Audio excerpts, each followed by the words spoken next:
نحمده ونصلي على رسوله الكريم أما بعد فأعوذ بالله من الشيطان الرجيم بسم الله الرحمن الرحيم رب اشرح لي صدري ويسر لي أمري واحلل عقدة من لساني يفقهوا قولي. ربیع الاول کا مہینہ ہے. اس مہینے کی مناسبت سے چند باتیں حضور اکرم صلی اللہ علیہ وسلم کی بعثت اور آپ کی اطاعت کے بارے میں. قرآن پاک میں اللہ سبحانہ وتعالیٰ کا ارشاد ہے لقد من اللہ علی المؤمنین اذ بعث فیہم رسولا منہم یتلو علیہم آیاتہ ویزکیہم ویعلمہم الکتاب والحکمۃ وإن كانوا من قبل لفی ضلال مبین. اللہ تعالیٰ نے مومنوں پر بڑا احسان کیا جبکہ انہی میں سے ایک رسول بھیج دیا جو ان کو قرآن پاک کی آیات پڑھ کر سناتا ہے، ان کا تزکیہ کرتا ہے اور ان کو کتاب و حکمت کی تعلیم دیتا ہے، اگرچہ اس سے پہلے وہ ظاہر گمراہی میں مبتلا تھے. اس آیت کی روح سے ہم سب کو یہ معلوم ہوتا ہے کہ اللہ کے رسول صلی اللہ علیہ وسلم کی دنیا میں آمد جہاں تمام جہان والوں کے لیے رحمت تھی، وما ارسلناک الا رحمتا للعالمین، وہاں خاص طور پر اہل ایمان کے لیے، میرے اور آپ کے لیے اللہ تعالیٰ کا ایک بہت بڑا احسان. وہ احسان کیا تھا کہ اللہ کے رسول صلی اللہ علیہ وسلم دنیا میں تشریف لائے اور اپنے ساتھ کچھ اور ایسی نعمتیں بھی لائے کہ جو ہم سب کے لیے دنیا اور آخرت کی کامیابیوں کا ذریعہ ہیں. وہ کیا چیزیں ہیں جو آپ صلی اللہ علیہ وسلم ہمارے لیے لے کر آئے، ہمارے لیے خاص کی گئی اور پھر اپنے جانے کے بعد بھی وہ ہمارے درمیان ان کو چھوڑ گئے. تو پہلی بات جو اس آیت سے ہمیں پتہ چلتی ہے وہ یہ کہ رسول اللہ صلی اللہ علیہ وسلم نے یتلو علیہم آیاتہ، ان پر اس کی آیات یعنی اللہ تعالیٰ کی آیات پڑھ کے سناتے ہیں، یعنی قرآن پاک ہم تک صحیح طور پر پہنچایا.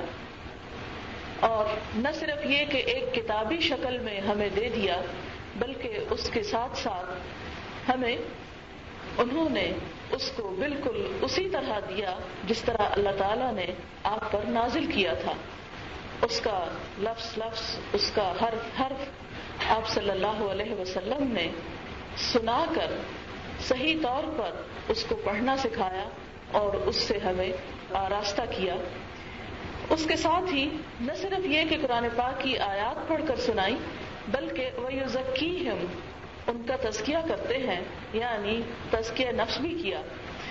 مسلمانوں کی، اہل ایمان کی اخلاقیات پر خصوصی توجہ دی، ان کے اخلاق سنوارے، ان کے عقائد سنوارے، ان کے باطن کو بھی سنوارا.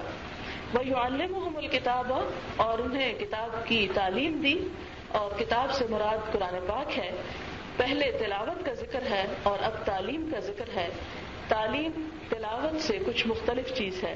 تلاوت میں تو اس کو پڑھنا آ جاتا ہے جبکہ تعلیم میں اس کو سیکھنا اور باقاعدہ طور پر سیکھنا شامل ہے. والحکمت، حکمت سے مراد جیسے کہ امام شافعی رحمہ اللہ نے کہا کہ اس سے مراد سنت رسول صلی اللہ علیہ وسلم ہے. یہ اس احسان کے 4 رخ ہیں جو ہم پر ہوئے. آج ہمیں دیکھنا یہ ہے کہ ہم ان احسانات کا جواب کس طرح دے رہے ہیں. وہ انعامات جو آپ نے ہم پر کیے، وہ تحفے جو آپ ہمارے لیے لے کر آئے، وہ ورثہ جو آپ صلی اللہ علیہ وسلم نے ہمارے لیے چھوڑا، ہم اس ورثے کے ساتھ کیا سلوک کر رہے ہیں، کیا معاملہ کر رہے ہیں، یہ میرے اور آپ کے سوچنے کی بات ہے. آپ صلی اللہ علیہ وسلم نے کتاب کو پڑھ کے سنایا. آج ہم میں سے کتنے فیصد مسلمان ایسے ہیں جو اللہ کی کتاب کو اسی طرح پڑھتے ہوں جس طرح اللہ کے رسول صلی اللہ علیہ وسلم نے پڑھ کر ہمیں بتائی. ہمارے پڑھنے کے انداز، ہمارے پڑھنے کے طریقے کتنے درست ہیں اور اس پر ہماری کتنی توجہ ہے.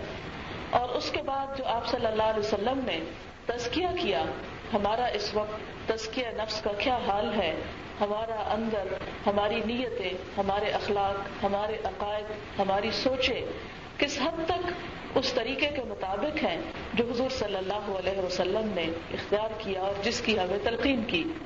اور اسی طرح آپ نے کتاب کی تعلیم دی تو ہم نے اس تعلیم کا سلسلہ کس حد تک جاری رکھا ہوا ہے، اس کے لیے ہماری کوششیں کیا ہیں، اور حکمت یعنی سنت رسول صلی اللہ علیہ وسلم، اس کے لیے ہم کیا کر رہے ہیں اور ہم اس کا کتنا حصہ جانتے ہیں. قرآن پاک کے ساتھ تو ایک حد تک ہمارا تعلق کسی نہ کسی بہانے سے رہتا ہی ہے، اور کچھ نہیں تو جب کوئی مر جائے اسی وقت پڑھ لیتے ہیں، جب کوئی خاص موقع آ جائے، کوئی پریشانی آ جائے تو اس وقت اس کا ختم کر لیتے ہیں، اور کچھ نہیں تو بچوں کو بچپن میں ناظرہ ہی پڑھا دیتے ہیں. لیکن افسوس کے ساتھ کہنا پڑتا ہے کہ وہ چیز جسے حکمت کہا جاتا ہے، جسے سنت رسول صلی اللہ علیہ وسلم کہا جاتا ہے، جسے حدیث رسول صلی اللہ علیہ وسلم کہا گیا، اس کے ساتھ ہمارا معاملہ ستیلی ماں جیسا ہے، اور ہم اس کی طرف بالکل بھی توجہ نہیں دیتے. اور ہم میں سے کتنے لوگ ہیں جنہوں نے کم از کم زندگی میں ایک دفعہ قرآن تو پڑھا یا کم از کم ترجمے سے پڑھا، لیکن احادیث کے کسی ذخیرے کو بھی ایک دفعہ زندگی میں پڑھا اور سیرت رسول صلی اللہ علیہ وسلم کے بارے میں بھی کچھ جانا. ہم محبت کا دعویٰ تو کرتے ہیں لیکن اپنے محبوب کو جانتے نہیں ہیں کہ ان کی زندگی کیا تھی، انہوں نے اسلام کے لیے کیا قربانیاں کی، انہوں نے ہمیں زندگی کے مختلف معاملات میں کیا تعلیم اور کیا تربیت دی. ہمارا تعلق محبت کا صرف ایک جذباتی تعلق تو ہے، لیکن وہ تعلق جس طرح ہونا چاہیے اس طرح نظر نہیں آتا. اس لیے کہ ہم آج مسلمانوں کو جو دن بدن دنیا میں زوال ہوتے دیکھتے ہیں تو یہ اسی کی علامت ہے کہ ہم نے آپ صلی اللہ علیہ وسلم کے طریقے کو چھوڑ دیا.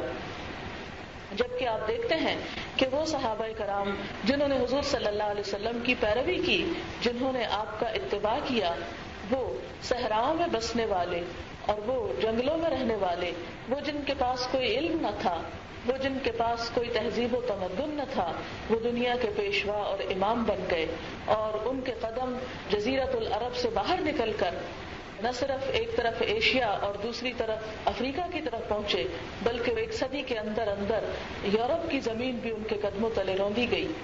آخر وہ کیا وجہ تھی، وہ کون سا علم تھا، وہ کون سا فن تھا، وہ کون سی ایسی چیز تھی کہ جس نے مسلمانوں کو اتنے عروج تک پہنچایا؟ وہ دراصل حضور اکرم صلی اللہ علیہ وسلم کی لائی ہوئی تعلیمات اور آپ کی تربیت ہی کا نتیجہ تھا. کیوں نہیں دنیا نے ایسا انقلاب دوبارہ کبھی دیکھا؟ اسی وجہ سے کہ ویسی تربیت کبھی نہیں ہوئی اور ان تعلیمات کو اس طرح سے لیا نہیں گیا جس طرح سے آپ صلی اللہ علیہ وسلم نے ہمیں دیا.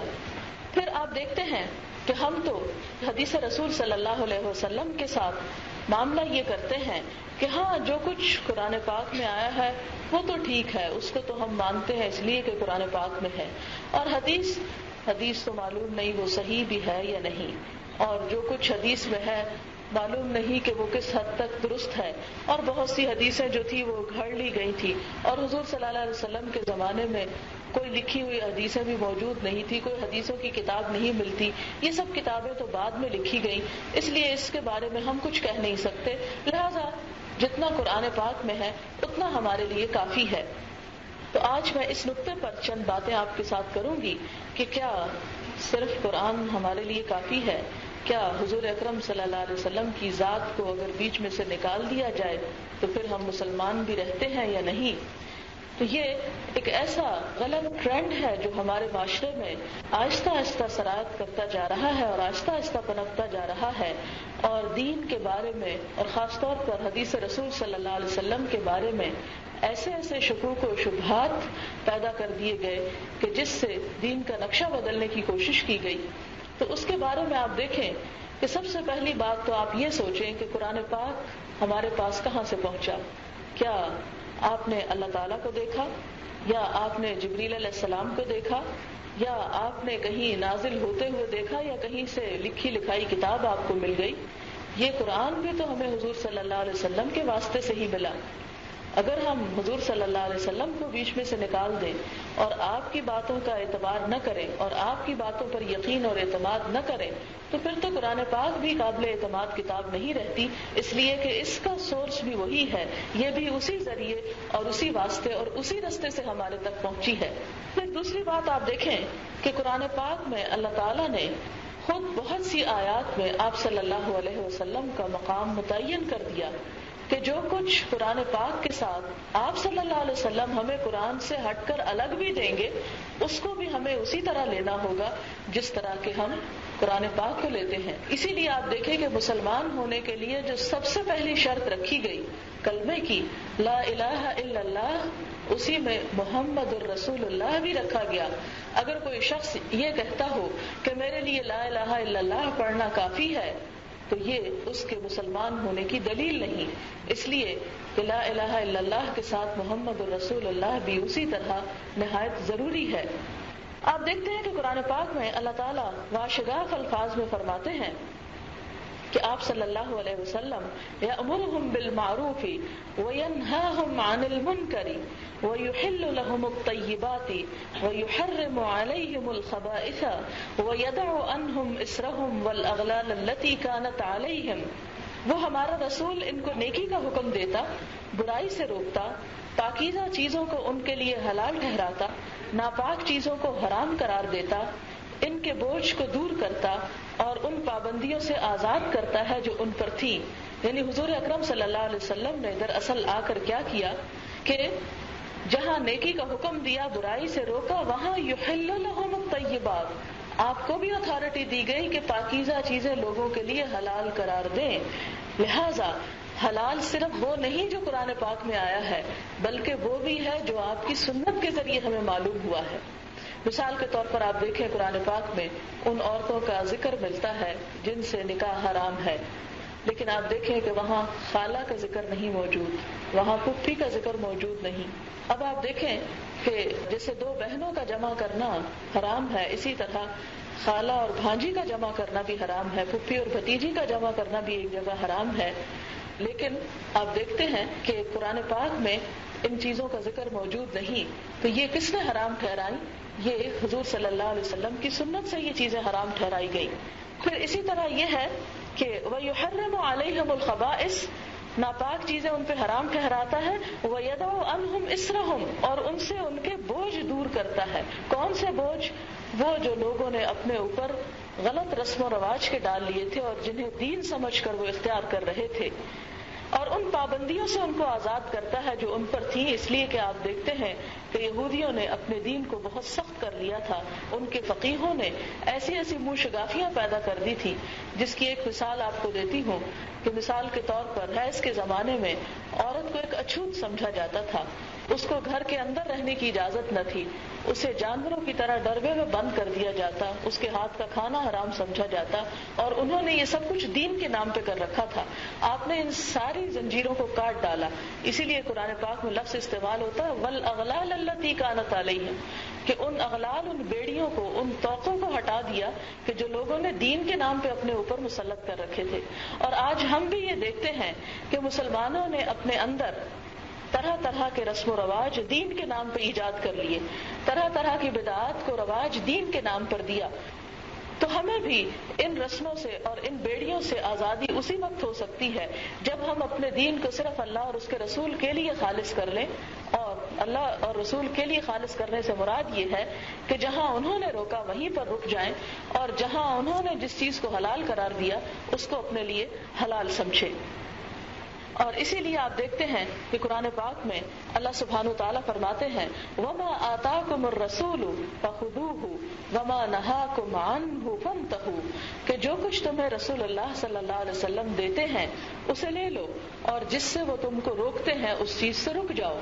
تو گویا آپ کا حکم ہمارے لیے کیا درجہ رکھتا ہے؟ جیسے اللہ کا حکم ہے، اور جس طرح آپ ہم کسی چیز کو دیتے ہیں کہ یہ پکڑ لو تو ہمیں اسی طرح پکڑنا ہے گویا کہ وہ اللہ کی طرف سے آئی ہے اور آپ صلی اللہ علیہ وسلم کی ذاتی نہیں. اس لیے کہ آپ صلی اللہ علیہ وسلم کی دو حیثیتیں تھیں، ایک تو رسول اور نبی ہونے کی اور دوسری انسان ہونے کی. لہٰذا رسول ہونے کی حیثیت سے جو کچھ آپ صلی اللہ علیہ وسلم نے ہمیں عطا کیا وہ ہم سب پر لینا فرض ہے، اور جس کے بارے میں قرآن پاک میں ہمیں بتا دیا گیا کہ وَمَا يَنطِقُ عَنِ الْهَوَىٰ إِنْ هُوَ إِلَّا وَحْيٌ يُوحَىٰ، کہ آپ صلی اللہ علیہ وسلم اپنی خواہش نفس سے کوئی باتیں نہیں کرتے بلکہ وہ وہی کچھ دیتے ہیں جو ان کی طرف وحی کی جاتی ہے. اسی کی بنیاد پر علماء نے وحی کی دو قسمیں بتائی ہیں. ایک ہے وحی مطلوب اور ایک ہے وحی غیر مطلوب. مطلوب کا مطلب وہ وحی جو تلاوت کی جاتی ہے یعنی قرآن پاک کی شکل میں ہے, اور غیر مطلوب کا مطلب ہے وہ وحی جس کی تلاوت نہیں کی جاتی, وہ حدیث رسول صلی اللہ علیہ وسلم ہی کی شکل میں ہے. اور پھر آپ دیکھتے ہیں کہ بار بار قرآن پاک میں ہمیں آپ صلی اللہ علیہ وسلم کی اطاعت کا حکم دیا گیا. ارشاد فرمایا گیا کہ وَأَطِیعُوا اللَّهَ وَالرَّسُولَ لَعَلَّکُمْ تُرْحَمُونَ, اللہ کی اطاعت کرو اور رسول اللہ کی اطاعت کرو, لعلکم ترحمون, شاید کہ تم پہ رحم کیا جائے. یعنی اگر تم اللہ تعالیٰ کی رحمت کے متلاشی ہو تو تم کیا کرو, اللہ اور رسول دونوں کی اطاعت کرو. اگر تم نے کہا کہ صرف اللہ کی بات مانیں گے اور رسول اللہ کی نہیں مانیں گے تو یہ بات درست نہیں. جیسے کہ پہلے بھی میں نے عرض کیا کہ حضور صلی اللہ علیہ وسلم کی دو حیثیتیں تھیں, ایک رسول ہونے کی حیثیت سے اور دوسری انسان ہونے کی حیثیت سے. جہاں تک آپ کے انسان ہونے کی حیثیت سے تعلق ہے اس کے بارے میں بھی آپ نے ہمیں روشنی دی اور ہمیں راہ دکھا دی کہ انتم عالم بامور دنیاکم, کہ تم اپنے دنیاوی امور کو خوب جانتے ہو. مثال کے طور پر یہ کہ تم ایٹمی بم بناؤ کہ نہ بناؤ, اور تم توپیں اور تم ٹینک تیار کرو یا نہ, تم لڑاکا جہاز تیار کرو یا نہ. تو آپ دیکھیں کہ اس کے بارے میں ایک اصول تو ہمیں قرآن پاک میں دے دیا گیا کہ قوت تیار کرو جیسی بھی ہو دشمنوں کے مقابلے میں, لیکن ان کی دنیاوی جو تشریح ہوگی اور ان کے دنیاوی طریقے پر ان کا جو عمل ہوگا اس کے بارے میں ہمیں آزاد چھوڑ دیا گیا کہ جب تک وہ دین سے ٹکراتی نہیں ان تمام چیزوں میں تمہیں آسانی ہے, آزادی ہے. اسی سے پھر علماء نے ایک اصول نکالا کہ الاصل فی الامور الاباحہ, کہ تمام چیزوں کی جو بنیاد ہے اور تمام امور کی جو اصل ہے وہ اباحت ہے یعنی جواز ہے. حتیٰ کہ کوئی حکم آ جائے, کوئی نص ایسی آ جائے قرآن میں یا پھر سنت رسول صلی اللہ علیہ وسلم میں جو تمہیں اس کام کے کرنے سے روک دے.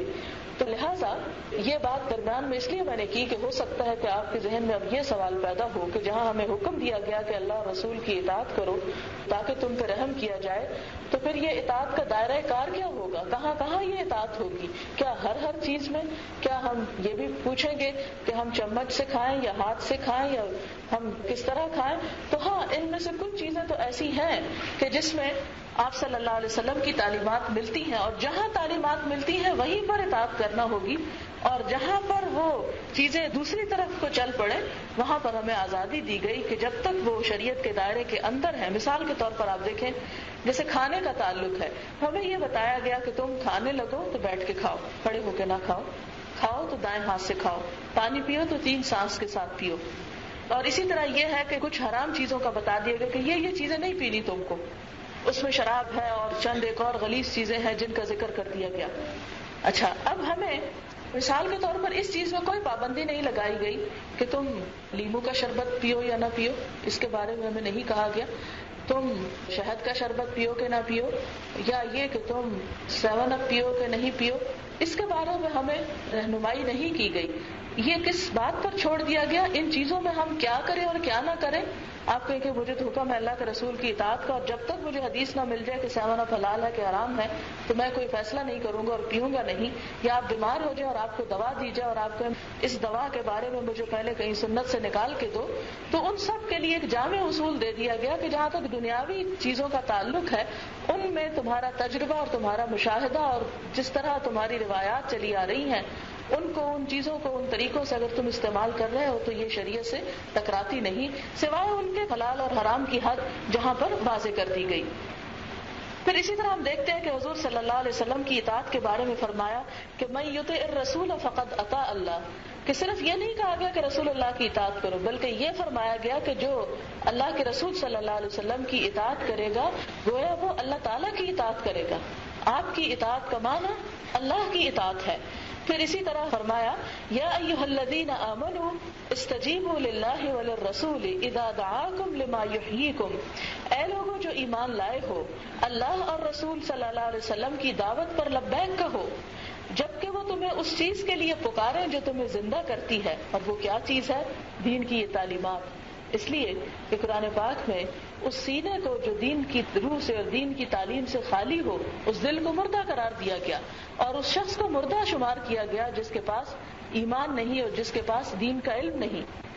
لہذا ہر وہ چیز جس کی طرف آپ صلی اللہ علیہ وسلم ہمیں پکاریں، ہر وہ کام، ہر وہ عمل جس کے کرنے کو کہیں، اس کے لیے تنگ دل نہ ہو، اس کو بوجھ نہ سمجھو اور اسے اپنے لیے موت نہ سمجھو، بلکہ اس میں اپنے لیے زندگی سمجھو اور اس چیز کی طرف لپک لپک کر رجوع کرو۔ پھر اسی طرح آپ صلی اللہ علیہ وسلم نے فرمایا قل ان کنتم تحبون اللہ فاتبعونی یحببکم اللہ ویغفر لکم ذنوبکم، کہہ دیجئے اگر تم اللہ سے محبت کرتے ہو تو میرا اتباع کرو، اللہ تم سے محبت کرے گا اور تمہارے گناہوں کو بخش دے گا۔ اب آپ دیکھیں کہ اللہ کی محبت کو مشروط قرار دے دیا گیا کس چیز سے؟ رسول اللہ صلی اللہ علیہ وسلم کے اتباع سے۔ اور اتباع کیا چیز ہوتی ہے؟ ایک ہوتا ہے اطاعت اور ایک ہے اتباع۔ اطاعت کا معنی ہے جب کوئی حکم آئے تو اس حکم کو مان لینا، اتباع اس سے بھی آگے ہے، اور وہ یہ ہے کہ چاہے حکم آئے یا نہ آئے، صرف آپ کی سیرت اور آپ کے کردار اور آپ کے طرز عمل کو دیکھ کے ویسا طرز عمل اپناتے چلے جانا۔ اور اس کی بہت سی مثالیں ہمیں صحابہ کرام کی زندگی میں ملتی ہیں۔ مثال کے طور پر آپ دیکھیں کہ ایک دفعہ آپ صلی اللہ علیہ وسلم نے انگوٹھی بنوا کر پہن لی تو بہت سے صحابہ کرام نے دیکھا تو انہوں نے بھی بنوا کر پہن لی۔ آپ سے یہ نہیں پوچھا اچھا آپ نے انگوٹھی کیوں پہنی اور اس کے کیا فائدے ہیں اور یہ کس لیے پہنی، کس موقع اور کس خوشی میں پہنی، نہیں، انہوں نے دیکھا کہ آپ نے پہنی تو انہوں نے بھی پہن لی۔ کچھ دن کے بعد اللہ تعالیٰ کی طرف سے شاید حکم آ گیا کہ نہ پہنی جائے، مردوں کے لیے سونا حرام ہو گیا، تو آپ صلی اللہ علیہ وسلم نے جب وہ اتاری تو صحابہ کرام نے بھی آپ کو دیکھتے ہی اتار لی اور اس میں کوئی تردد اور کوئی مشکل اور کوئی تکلیف محسوس نہ کی۔ کس لیے؟ اس لیے کہ آپ کو آپ صلی اللہ علیہ وسلم کی اطاعت ہر چیز سے زیادہ محبوب تھی۔ پھر آپ دیکھیں کہ ایک دفعہ نماز میں آپ صلی اللہ علیہ وسلم نے جوتے اتار دیے۔ جب آپ نے سلام پھیرا تو دیکھا کہ سب نے جوتے اتارے ہوئے۔ آپ نے پوچھا کہ میں نے تو اس لیے جوتے اتارے تھے کہ جبریل آئے تھے میرے پاس کہ میرے جوتے میں کچھ نجاست تھی، حکم مجھے ملا کہ اتار دیے جائیں جوتے، تو تم نے کیوں اتارے؟ تو صحابہ کرام نے عرض کیا کہ اللہ کے رسول صلی اللہ علیہ وسلم ہم نے دیکھا کہ آپ اتار رہے ہیں تو ہم نے بھی اتار ڈالے، اور کیوں نہیں کیا اور ہاں ہو نہیں کیا کہ یہ کیا ہو گیا، نماز کے بیچ میں یہ کام شروع ہو گیا اور اب ہم کیا کریں اور ہمارے لیے کیا حکم ہے؟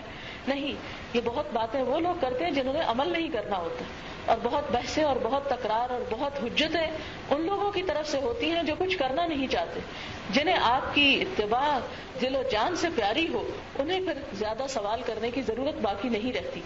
آج ہم اپنے گریبان میں چھانکیں، اگر کہیں اخبار میں ہم پڑھ لیں کسی سائنٹسٹ کا کال یا کسی ڈاکٹر کا مشورہ، خواہ وہ ہمارے الٹ ہی کیوں نہ جاتا ہوں، الٹ اس لیے کہہ رہی ہوں کہ بہت سی باتیں آج پڑھتے ہیں اور کل انہیں کو جھٹلایا گیا ہوتا ہے۔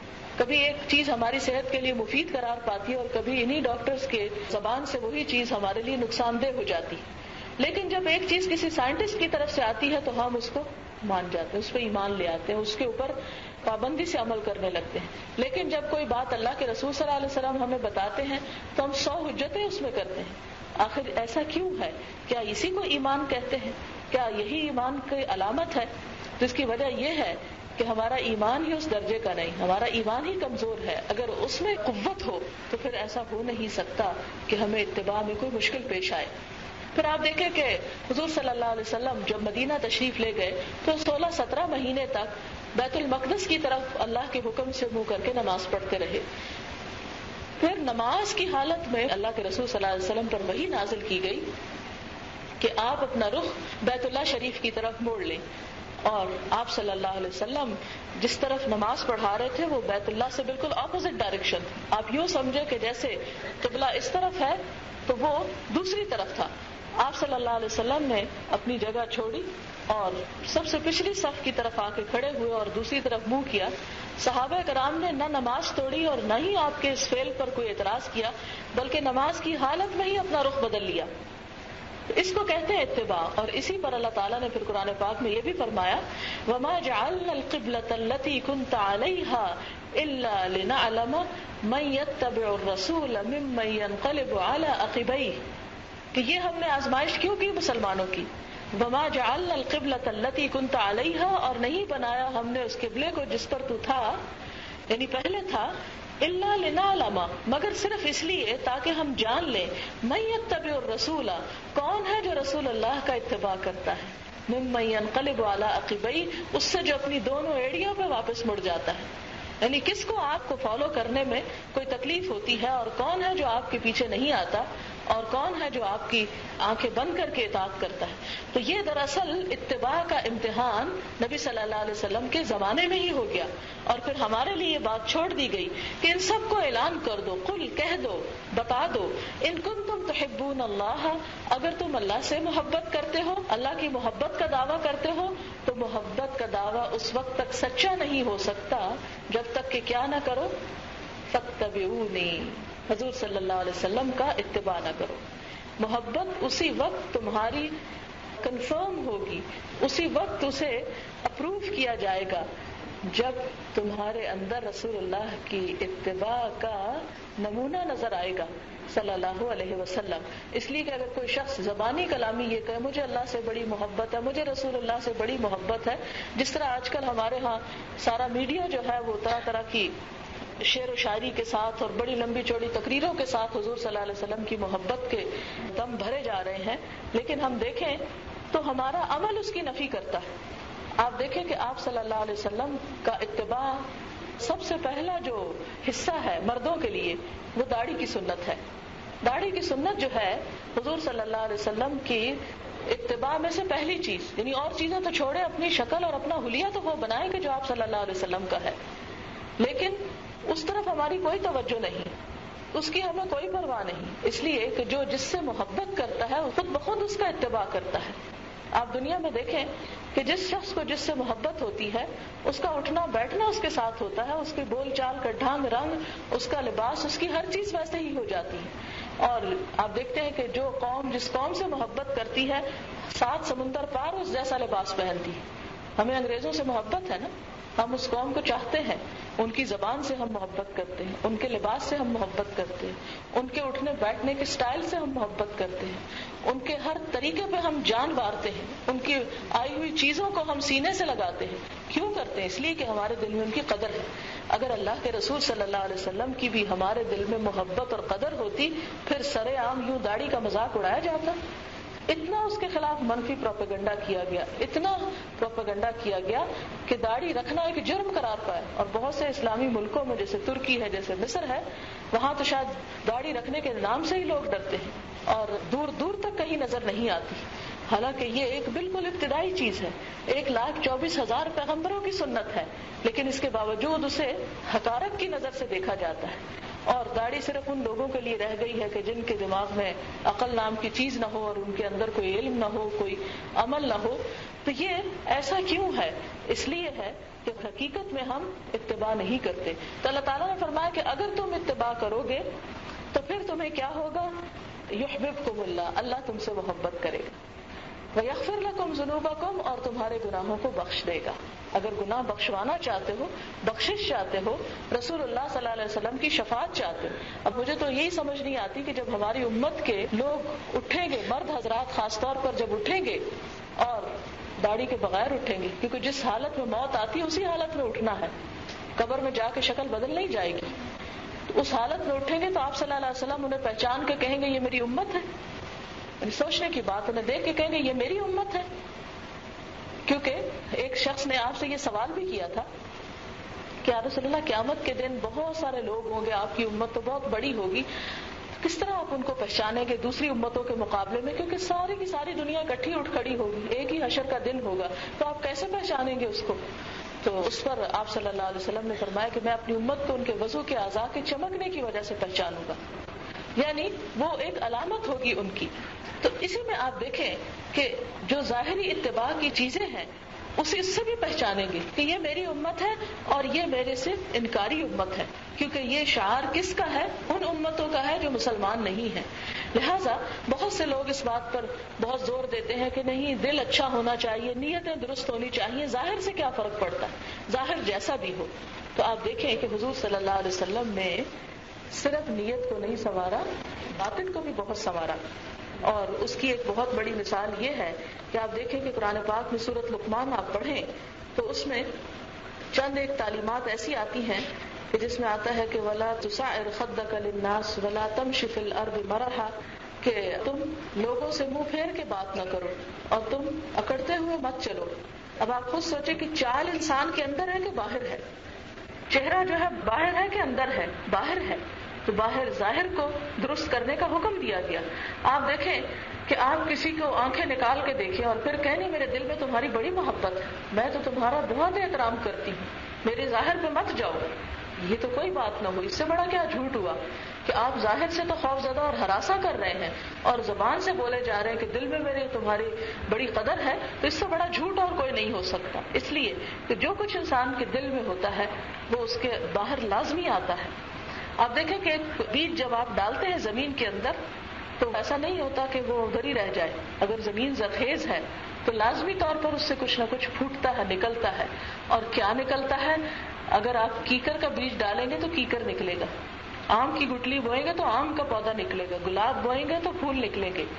تو اسی طرح اگر انسان کے اندر نیت اچھی ہے، انسان کے دل میں اللہ کے رسول صلی اللہ علیہ وسلم کی محبت ہے، تو پھر ہو نہیں سکتا کہ انسان کا ظاہر جو ہے اس کے خلاف چلتا چلا جائے۔ لہذا اللہ تعالیٰ نے ایک بہت بڑا امتحان رکھ دیا کہ اگر تمہیں مجھ سے محبت کا دعویٰ ہے تو جاؤ اللہ کے رسول صلی اللہ علیہ وسلم کی زندگی دیکھو، وہاں پڑھو، وہاں نظر کرو، ان کی تعلیمات پہ غور کرو اور اس پہ عمل کر کے آؤ۔ جب تم اس حلیے میں آؤ گے جو میرے حبیب کا ہے اور جس کے بارے میں قرآن پاک میں یہ بھی فرمایا گیا لَقَدْ كَانَ لَكُمْ فِي رَسُولِ اللَّهِ أُسْوَةٌ حَسَنَةٌ، کہ تمہارے لیے اللہ کے رسول صلی اللہ علیہ وسلم کی زندگی بہترین نمونہ ہے۔ لمن کان یرجو اللہ والیوم الآخر، جو اللہ اور یوم آخرت پر امید رکھتا ہے اس دن ملاقات کی، تو ان کے لیے اللہ کے رسول صلی اللہ علیہ وسلم کا نمونہ ہی دراصل نمونہ ہے۔ تو ہمیں کیا کرنا ہے؟ اس نمونے کے مطابق اپنے آپ کو ڈھالنا ہے۔ لیکن افسوس کی بات تو یہ ہے کہ ہم نے کبھی پڑھا ہی نہیں آپ کے بارے میں۔ مجھے یاد ہے پچھلے سال میں نے ربیع الاول کے موقع پر آپ کو ایک گزارش کی تھی کہ اس سال کے اندر کم از کم ایک سیرت کی کتاب ضرور پڑھ لیں۔ اب معلوم نہیں کتنے لوگوں نے اس کو پڑھا۔ ایک حدیث کی کتاب ضرور پڑھ جائیں، اور اگر ہم صرف اپنی زندگی کو تھوڑا سا آرگنائز کر لیں کہ دن میں 5 حدیثیں پڑھنے کی عادت ڈالیں، سیرت کی کتاب کے 5 صفحے روز پڑھ لیں، زیادہ سے زیادہ ہم سے آدھا گھنٹہ لگ جائے گا ان کاموں میں۔ جہاں ہم 23.5 گھنٹے اور کام کرتے ہیں، آدھا گھنٹہ رسول اللہ صلی اللہ علیہ وسلم کے لیے وقف کر دیں، ان سے محبت کے اظہار میں وقف کر دیں، تو کوئی بہت بڑی مشکل بات نہیں۔ آپ دیکھیں کہ جس بھی چیز کا اتباع کرنا ہو، جس بھی چیز کو فالو کرنا ہو، تو پتہ ہونا چاہیے کہ وہ چیز خود کیا ہے۔ اب آپ دیکھیں کہ جب تک آپ کو علم نہیں، آپ اس راستے پہ جا نہیں سکتے۔ اب مثال کے طور پر آپ دیکھیں کہ آپ کہیں جانا چاہتے ہیں، یہاں سے آپ پنڈی جانا چاہتے ہیں، آپ کو راستے کا علم ہے تو آپ کے لیے وہاں جانا کوئی مشکل نہیں۔ لیکن اگر آپ میں سے کسی خاتون کو اس جگہ کا علم نہیں، مثلاً آپ کسی کے گھر جانا چاہتے ہیں اور آپ کو راستہ نہیں آتا، تو کیا ہوگا؟ نکلتے ہوئے ڈریں گے نا، اور بھٹکتے بھٹکتے معلوم نہیں پہنچے کہ نہ پہنچے۔ لیکن جب آپ کو پتہ ہوگا، کوئی آپ کو گمراہ نہیں کر سکتا، کہیں آپ کو ڈر نہیں لگے گا، چاہے رات ہو، آپ کو پتہ ہے فلاں جگہ مجھے جانا ہے اور آپ آرام سے اس جگہ پہنچ جائیں گے۔ اسی طرح اگر اللہ کے رسول صلی اللہ علیہ وسلم کے بارے میں ہم جانتے ہوں گے، ان کی سیرت کا ہمیں علم ہوگا، ان کی سنت کا ہمیں علم ہوگا، تو پھر ہمیں کوئی بھٹکا نہیں سکتا۔ آج کل ہمارے ہاں گمراہی اسی لیے زیادہ، کوئی کچھ کر رہا ہے تو کوئی کچھ کر رہا ہے، ہماری قوم میں تفرقہ ہے، اختلافات ہیں۔ کس لیے ہے؟ اس لیے ہے کہ ہر کوئی اپنی بولی بول رہا۔ یہ بولیاں مختلف کیوں ہیں؟ اس لیے کہ ہم حقیقی علم حاصل نہیں کرتے، ہم اصل نصوص کی طرف نہیں جاتے، ہم حقیقت کا علم حاصل نہیں کرتے، صرف سنی سنائی پہ زیادہ کام دھرتے ہیں۔ اور اس میں بھی آپ دیکھیں کہ آپ مہینے میں 1 دفعہ آ جاتے ہیں یا اس کے علاوہ کہیں اور چلے جاتے ہیں، سنی سنائی باتوں پہ عمل کرتے ہیں۔ حالانکہ چاہیے تو یہ کہ آپ خود کتاب لیں، خود آپ پڑھیں، قرآن پاک آپ خود بھی پڑھیں، سیرت رسول صلی اللہ علیہ وسلم کو خود پڑھ کے دیکھیں، آپ حدیث کی کتاب کو خود پڑھ کے دیکھیں، تاکہ آپ کو عین الیقین آئے، آپ کی آنکھیں بھی دیکھیں، آپ کا دماغ بھی سوچے، اور پھر آپ اس کے اوپر عمل بھی کر سکیں۔ پھر آپ دیکھیں کہ احکام رسول صلی اللہ علیہ وسلم کی خلاف ورزی سے منع کرتے ہوئے فرمایا فَلْيَحْذَرِ الَّذِينَ يُخَالِفُونَ عَنْ أَمْرِهِ أَن تُصِيبَهُمْ فِتْنَةٌ أَوْ يُصِيبَهُمْ عَذَابٌ أَلِيمٌ۔ جو لوگ رسول صلی اللہ علیہ وسلم کے احکام کی خلاف ورزی کرتے ہیں، ذرا سنیں غور سے کہ جو لوگ حضور صلی اللہ علیہ وسلم کے احکامات کی خلاف ورزی کرتے ہیں، خلاف ورزی کیا ہوتا ہے؟ وہ چیز نہیں مانتے جو آپ نے حکم دی، انہیں ڈرنا چاہیے۔ کس بات سے ڈرنا چاہیے؟ کہ وہ کسی آزمائش میں نہ مبتلا ہو جائیں، کہ کوئی ان پہ آفت نہ ٹوٹ پڑے، یا انہیں دردناک عذاب نہ پہنچ جائے، کہیں اللہ تعالیٰ کی ان پہ پکڑ نہ آ جائے جو جان بوجھ کر رسول اللہ صلی اللہ علیہ وسلم کی سنتوں کی مخالفت کرتے ہیں اور آپ کے حکم کی نافرمانی کرتے ہیں۔ پھر اسی طرح ایک اور جگہ پر آپ کے احکام کی خلاف ورزی کو کفر قرار دیا، چھوٹی سی بات بھی نہیں۔ قرآن پاک میں ارشاد ہے قل اطیعوا اللہ واطیعوا الرسول، کہہ دیجئے اطاعت کرو اللہ کی اور اطاعت کرو رسول اللہ کی صلی اللہ علیہ وسلم۔ فَإِن تَوَلَّوْا فَإِنَّ اللَّهَ لَا يُحِبُّ الْكَافِرِينَ، پھر اگر تم منہ موڑتے ہو، بات نہیں مانتے، تو یقیناً اللہ تعالیٰ ایسے کافروں سے کوئی محبت نہیں کرتا۔ اللہ کو وہی لوگ محبوب ہیں جو اس کے حبیب کی اتباع کرتے ہیں، اس کی بات مانتے ہیں، اس کے نقش قدم پہ چلتے ہیں۔ مزید فرمایا وَمَا كَانَ لِمُؤْمِنٍ وَلَا مُؤْمِنَةٍ إِذَا قَضَى اللَّهُ وَرَسُولُهُ أَمْرًا أَن يَكُونَ لَهُمُ الْخِيَرَةُ مِنْ أَمْرِهِمْ، کہ کسی مسلمان مرد اور عورت کے لیے یہ جائز ہی نہیں۔ اب یہاں مرد کے ساتھ عورت کا بھی لفظ آیا ہے۔ کیا جائز نہیں کہ جب اللہ اور اس کا رسول کسی بات کا فیصلہ کرے تو انہیں کوئی اختیار بھی باقی رہے، اور جو اللہ اور رسول کی نافرمانی کرے تو وہ بہت بری طرح گمراہ ہو گیا، کھلم کھلا گمراہ ہو گیا۔ دو باتیں اس میں، پہلی بات تو یہ کہ اللہ اور رسول صلی اللہ علیہ وسلم کا فیصلہ آنے کے بعد ہماری اپنی مرضی کوئی نہیں باقی بچتی ایمان کے ہوتے ہوئے، کہ ہم ان کی بات ایک طرف پھینک کے اپنی مرضی سے کوئی کام کریں۔ مثلا وہ ہمیں حکم دے کہ تم نماز پڑھو اور ہم جا کے سو جائیں، یا وہ ہمیں حکم دے کسی بھی چیز کے ادا کرنے کا، کسی ذمہ داری کے، جیسے والدین کے حقوق، اولاد کے حقوق، رشتہ داروں کے حقوق، اور ہمیں نہیں پرواہ کسی کی، ہم کسی کو جوتی کی نوک پہ بھی نہیں رکھتے، کہتے ہیں نا لوگ۔ تو یہ کیا ہوا؟ آپ صلی اللہ علیہ وسلم کے حکم کی خلاف ورزی ہوئی۔ فرمایا کہ کسی کے پاس یہ اختیار نہیں، اگر وہ کہتا ہے کہ میں مومن ہوں تو پھر اپنی مرضی کو آپ کی مرضی کے تابع کرنا پڑے گا۔ اور پھر دوسری بات یہ بتائے گی کہ جو اللہ اور رسول کی نافرمانی کرے گا تو اس کے تو گمراہ ہونے میں کوئی شک ہی باقی نہیں۔ پھر اسی طرح اختلاف اور جھگڑے کے موقع پر کیا حکم دیا گیا ہمیں کہ ہم اپنے آپ کو اللہ کے رسول صلی اللہ علیہ وسلم کی مرضی کے تابع کر لیں، اور اس کے بارے میں قرآن پاک میں آتا ہے کہ وَإِن تَنَازَعْتُمْ فِي شَيْءٍ فَرُدُّوهُ إِلَى اللَّهِ وَالرَّسُولِ، کہ اگر تم کسی معاملے میں جھگڑ پڑو تو تم کس کی طرف لے جاؤ اس معاملے کو؟ اللہ اور اس کے رسول کی طرف۔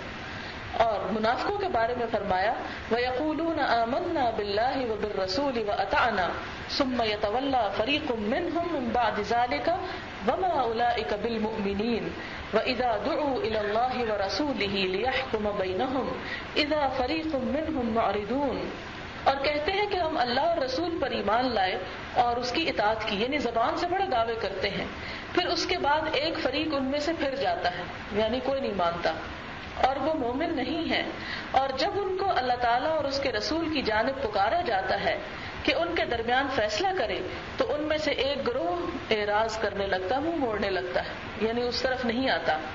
جب اہل ایمان کو اللہ تعالیٰ اور اس کے رسول صلی اللہ علیہ وسلم کی طرف دعوت دی جاتی ہے کہ ان کے درمیان فیصلہ کریں تو وہ کہتے ہیں ہم نے سنا اور اطاعت کی، یہی لوگ فلاح پانے والے ہیں، یعنی جو سن کے بات مان جاتے ہیں وہی دراصل کامیاب ہیں۔ مزید یہ فرمایا ایمان والے وہ ہیں جو اللہ اور اس کے رسول صلی اللہ علیہ وسلم پر یقین لائے اور جب اس کے ساتھ کسی جمع ہونے کے کام میں ہوتے ہیں تو اس سے اجازت لیے بغیر نہیں جاتے۔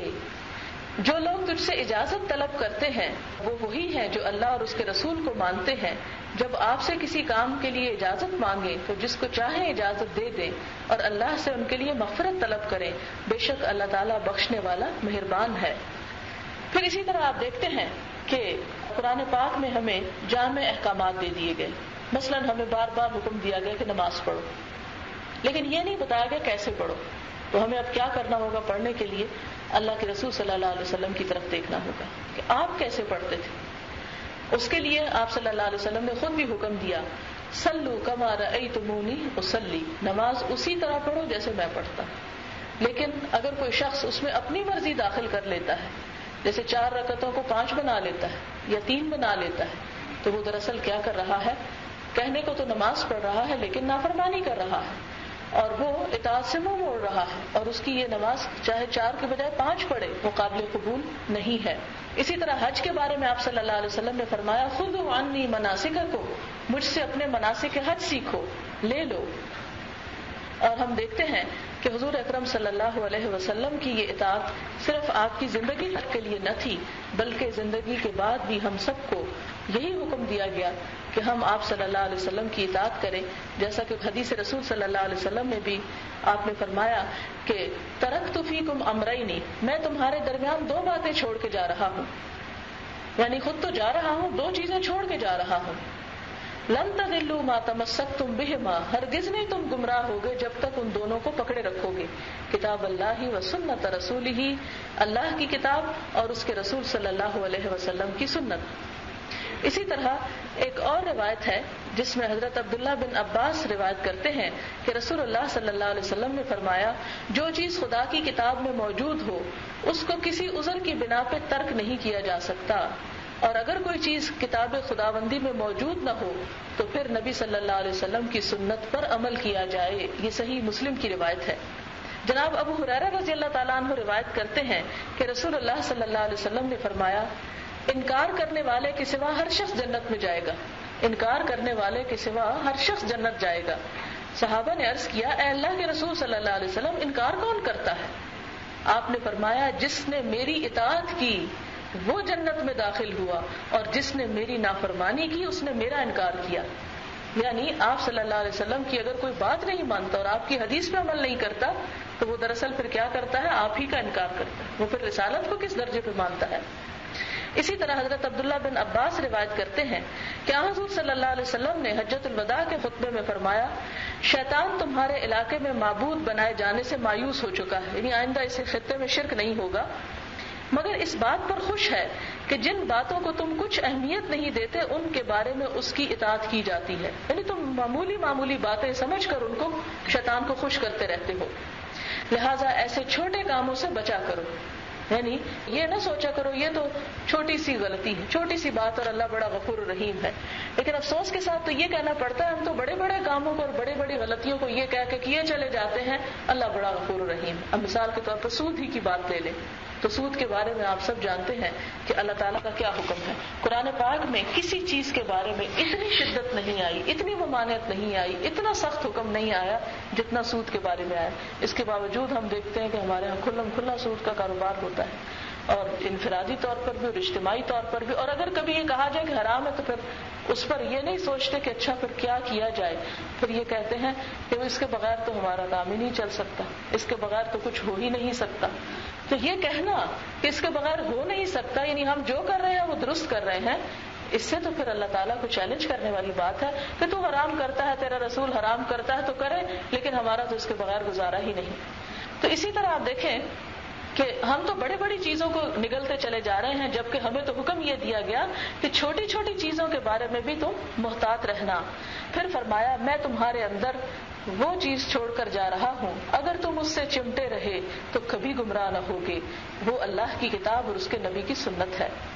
ایک اور حدیث میں آتا ہے ارباز بن ساریہ رضی اللہ تعالیٰ عنہ روایت کرتے ہیں کہ ایک روز نبی صلی اللہ علیہ وسلم نے ہمیں فجر کی نماز پڑھائی، پھر اس کے بعد ایسا پرتاثیر واز کہا کہ آنکھوں سے آنسو کے دھارے بہنے لگے. یعنی آپ نے نماز پڑھائی اور ایسا خطبہ دیا کہ سب رونے لگے اور سب کے دل کانپنے لگے. صحابہ نے عرض کیا حضور صلی اللہ علیہ وسلم یہ تو آخری واز معلوم ہوتا ہے، آپ کچھ وصیت فرمائیے. آپ نے فرمایا تمہارا امیر اگر حبشی غلام بھی ہو تو اس کی بات سنو اور اس کی اطاعت کرو. میرے بعد جس کو جینا نصیب ہوا وہ بڑا اختلاف دیکھے گا. تم نے میرے اور میرے راسترو ہدایت یافتہ خلفاء کی سنت کو نہ چھوڑنا ہوگا، سنت سے چمٹے رہنا اور بدعتوں سے بچنا، اس لیے کہ ہر بدعت گمراہی ہوتی ہے. یہ آپ صلی اللہ علیہ وسلم کی آخری تعلیمات میں سے ہے کہ جس میں آپ نے ہم سب کو یہ تلقین کی کہ تم ان چیزوں کو پکڑے رکھنا جو حضور صلی اللہ علیہ وسلم سے ہمیں ملتی ہیں اور ان چیزوں کو چھوڑ دینا جو دین کے نام پر بعد میں ایڈ کر لی گئی. پھر اسی طرح آپ صلی اللہ علیہ وسلم نے ان لوگوں کے بارے میں دعا فرمائی جو آپ کی سنت کی خدمت کریں، آپ کی احادیث کو یاد کریں. آپ نے فرمایا رحم اللہ امرأ سمع مقالتی فأداها كما سمعها ورب مبلغ اوعى من سامع. خدا اس شخص پر رحم فرمائے جس نے میری بات سنی اور اسے جو کہ توں آگے پہنچا دیا ویسے کا ویسے دوسرے تک پہنچا دیا، اپنے پاس سے کچھ اضافہ نہیں کیا. اور جن کو بات پہنچائی جاتی ہے ان میں بہت سے ایسے ہوتے ہیں کہ وہ براہ راست سننے والوں سے بھی زیادہ یاد رکھتے ہیں.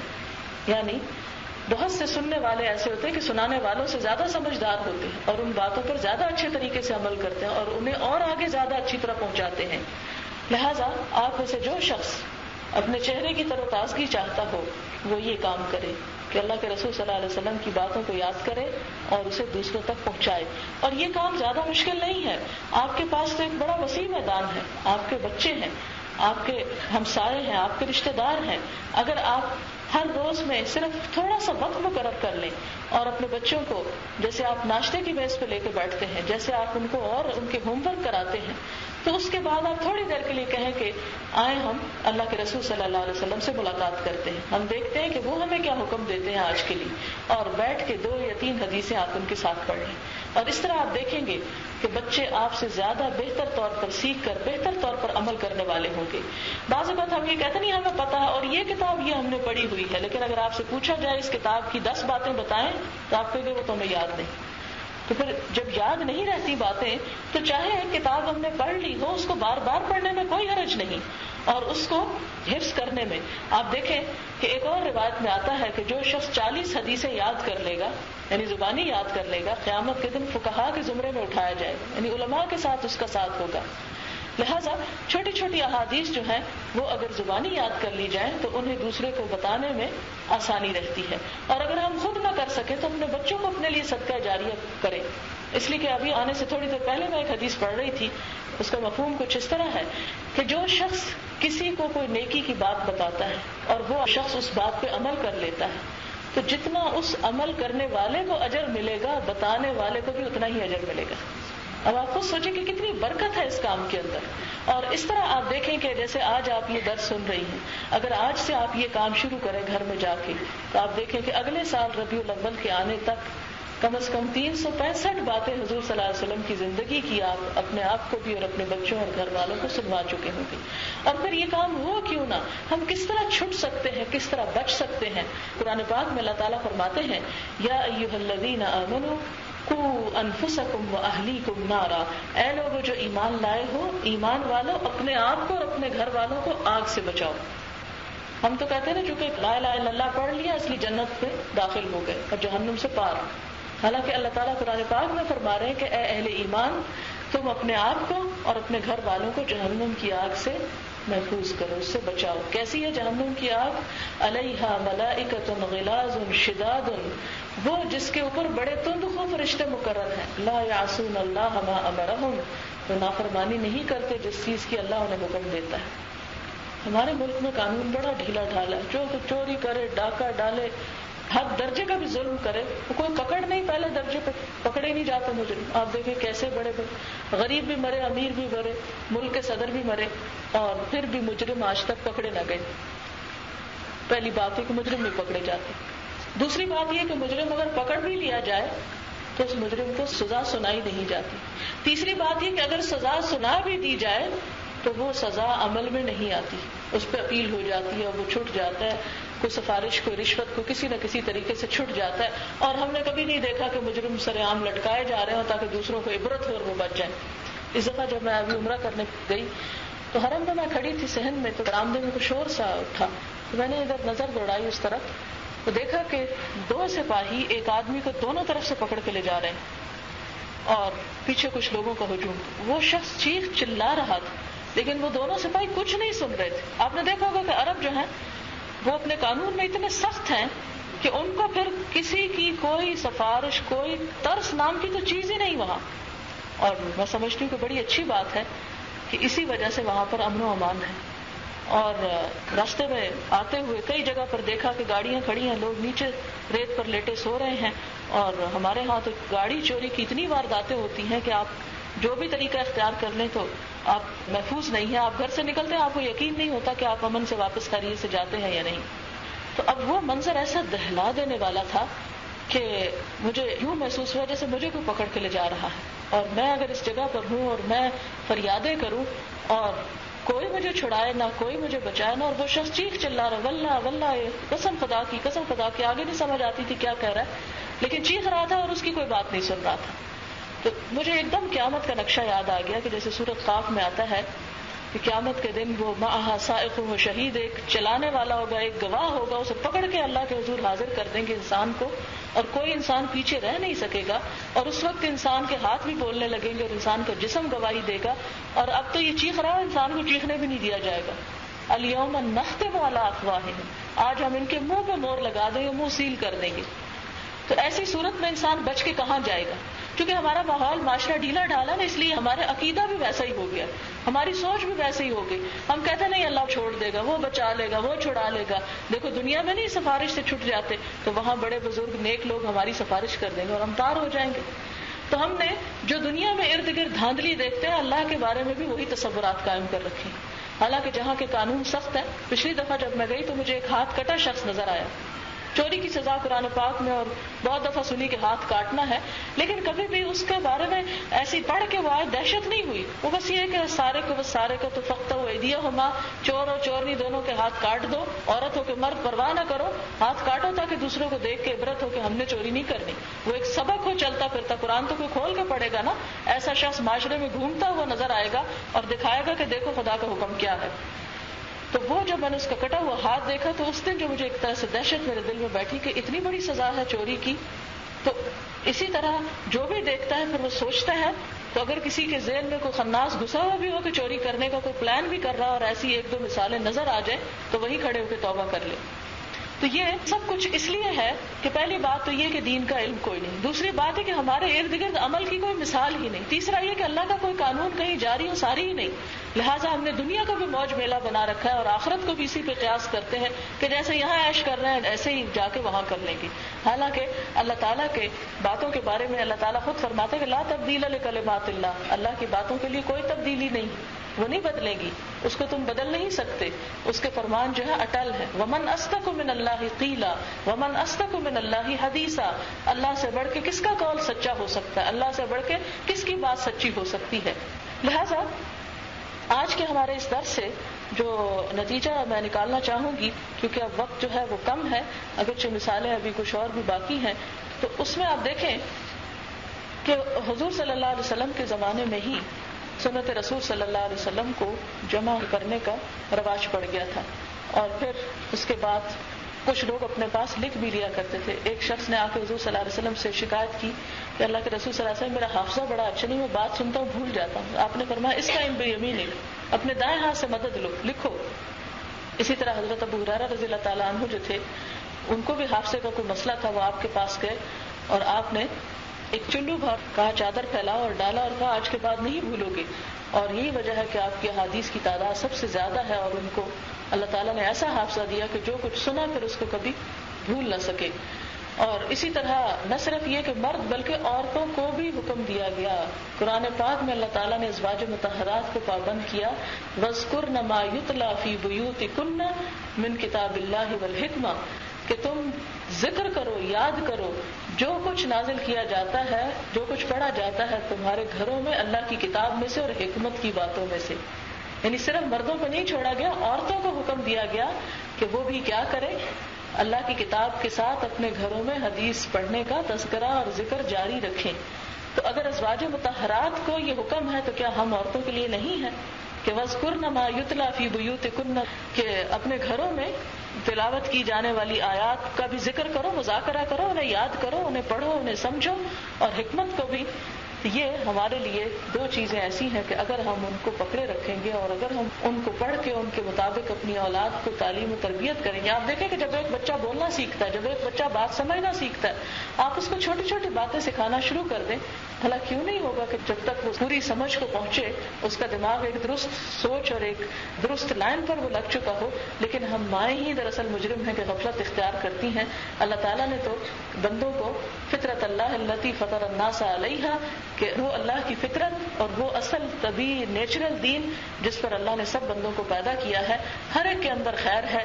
ہم اس کے اوپر، جیسے کہ آپ صلی اللہ علیہ وسلم نے فرمایا کل مولود یولد علی الفطرہ، ہر مولود جو ہے فطرت پہ پیدا کیا جاتا ہے. فابواہ یحودانی و ینصرانی، اس کے ماں باپ اسے یہودی یا عیسائی بنا دیتے ہیں. تو ہم اپنے بچوں کو ایک حد تک خود گمراہ کر دیتے ہیں. لہذا ضرورت اس بات کی ہے کہ ہم یہاں سے اٹھیں تو یہ عہد لے کر اٹھیں کہ ہم انہیں کچھ نہ کچھ اوتھینٹک نالج ضرور دیں گے. صرف سنی سنائی باتیں اور صرف وہمی باتیں اور صرف خرافاتی باتیں نہیں اور جھوٹی موٹی کہانیاں نہیں، بلکہ صاف ستھری اللہ کے رسول صلی اللہ علیہ وسلم کی سیرت اور سنت کا مطالعہ. آپ دیکھیں بچوں کو کہانیوں سے کتنا شوق ہوتا ہے. پیغمبروں کی کہانیاں، خود حضور صلی اللہ علیہ وسلم کی سیرت کے مختلف واقعات آپ اگر پڑھ کے سنائیں تو آپ دیکھیں کہ وہ بہت زیادہ دلچسپی لیں گے اور خود بخود ان کے دلوں میں اللہ کے رسول صلی اللہ علیہ وسلم کی محبت پیدا ہوگی. اس لیے کہ ہمارا ایمان اس وقت تک مکمل نہیں ہو سکتا جب تک ہمارے دلوں میں آپ کی محبت نہیں. تو اللہ تعالیٰ ہمارے دلوں میں وہ چیز پیدا کر دے. وآخر دعوانا الحمد للہ رب العالمین. سبحانک اللہم وبحمدک نشہد ان لا الہ الا انت نستغفرک ونتوب الیک. والسلام علیکم ورحمۃ اللہ وبرکاتہ.